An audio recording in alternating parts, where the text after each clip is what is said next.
You ever have one of those mornings where the mountains feel like they're holding their breath just waiting to see what you'll do next?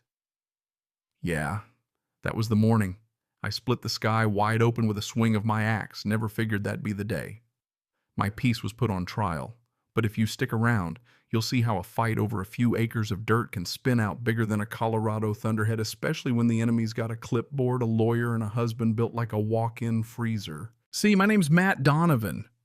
Folks up here mostly leave me be. Guess word got around that I fought in places where the maps change more than the weather, and I like my quiet.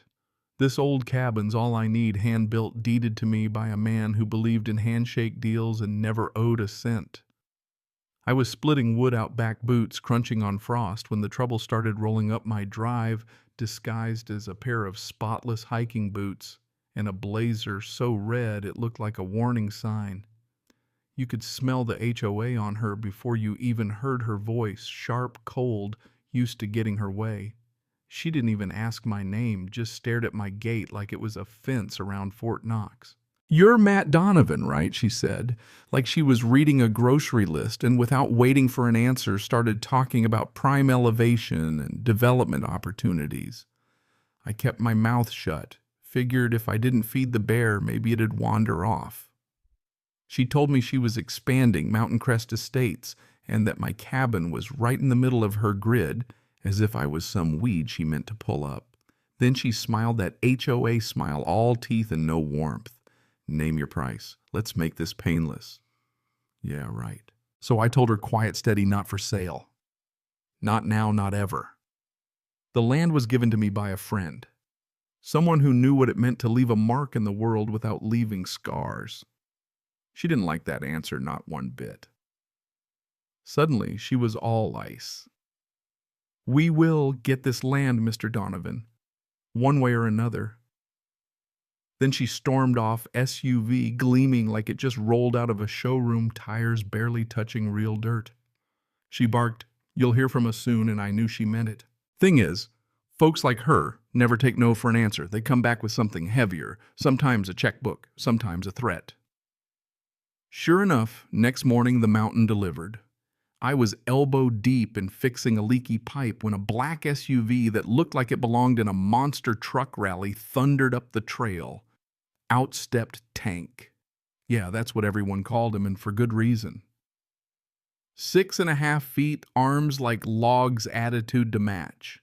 He didn't bother with hello, just stood there, sunglasses glinting like he was trying to decide if I was worth the trouble. "So you're the guy who thinks he's bigger than the HOA, he growled.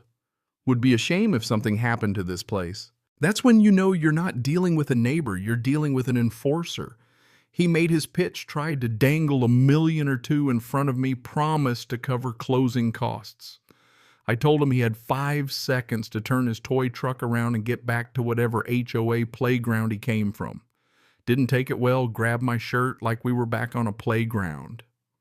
You know I let him have that first move just long enough for him to think he was in control. 3 seconds later, he was eating gravel sunglasses somewhere in the bushes, breathing hard and humiliated. I didn't have to hurt him. Sometimes just letting a bully know he's not the scariest thing in the woods is enough. He spat out some nonsense about regretting it, stormed off, wheels spinning. I made sure the whole dance was recorded, 3 cameras, all angles. Folks like that, they switch to paperwork when muscle fails.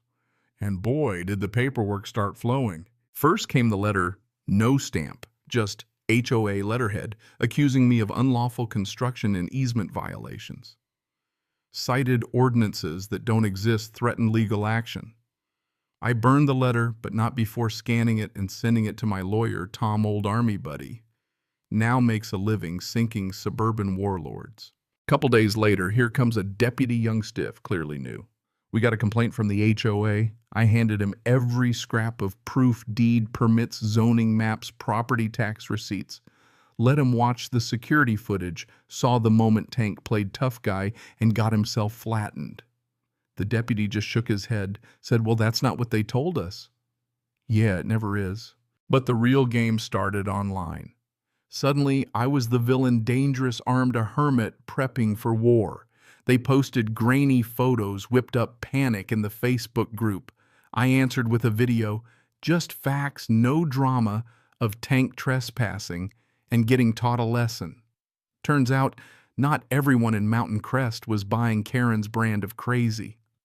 I got messages from neighbors, some cheering me on, some apologizing for not speaking up sooner. Then came the twist: a late-night convoy of SUVs pulled up just outside my line. Private security types all matching polos and earpieces posture like they watched too many mob movies. Karen showed up in person barking orders from behind her car door. Tank tried the tough guy act again, but what they didn't know was my old buddies Mike and Curtis were visiting real soldiers, the kind you want watching your back.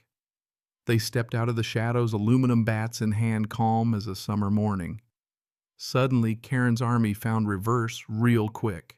A couple days later, a mysterious envelope showed up on my porch, inside pages of financial records, HOA bank transfers, all sorts of red flags. That's when Linda, the former bookkeeper, called me. Quiet, nervous, said Karen had fired her for asking too many questions. Told me they'd been funneling HOA money through shell companies, using it to buy up land, launder cash, even planning to demolish my cabin and flip it for 10 times the value. She handed over every email invoice, fake board approval she had. Tom and I took it straight to the state attorney general's office. And just like that, the fuse hit the powder. Search warrant subpoenas agents rolling up to the HOA office, news vans circling like buzzards. They found everything: fake maps, forged notary seals, emails, bragging about how the cabin will be ours soon enough. Karen got caught on tape threatening arson. Even Tank cracked, showed up one night, duffel bag in hand, dumped all the missing evidence at my feet and said I'm done lying for her. Walked off into the dark like a man finally waking up. The indictments came fast: fraud, forgery, conspiracy, intimidation. Karen went down first, then Tank.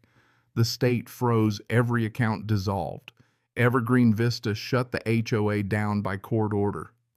My land was protected, locked tight by judgment, immune to annexation or games. And me, I became a witness, not a victim, not a hero, just the guy who said no and stuck to it. I walked out of that courthouse into the mountain air, boots ringing on the steps. Some neighbors nodded, one thanked me. I just tipped my hat and kept going. The news vans left, the dust settled. The cabin stood battered but alive. I fixed what needed fixing: new gates, stronger locks, a sign that said private property entry forbidden by court order. Mike and Curtis came back for Thanksgiving, brought a plaque: never bluffed, never folded. We laughed, sat by the fire under a sky so clear you could see forever. Sometimes folks still wander up my way, ask if I'm that guy from the news. I tell them only if they promise not to bring a clipboard. And every evening as the sun dips behind the Cerrito Range, I stand on my porch, coffee in hand, watching the light fade and feeling the old cabin hold strong against the cold.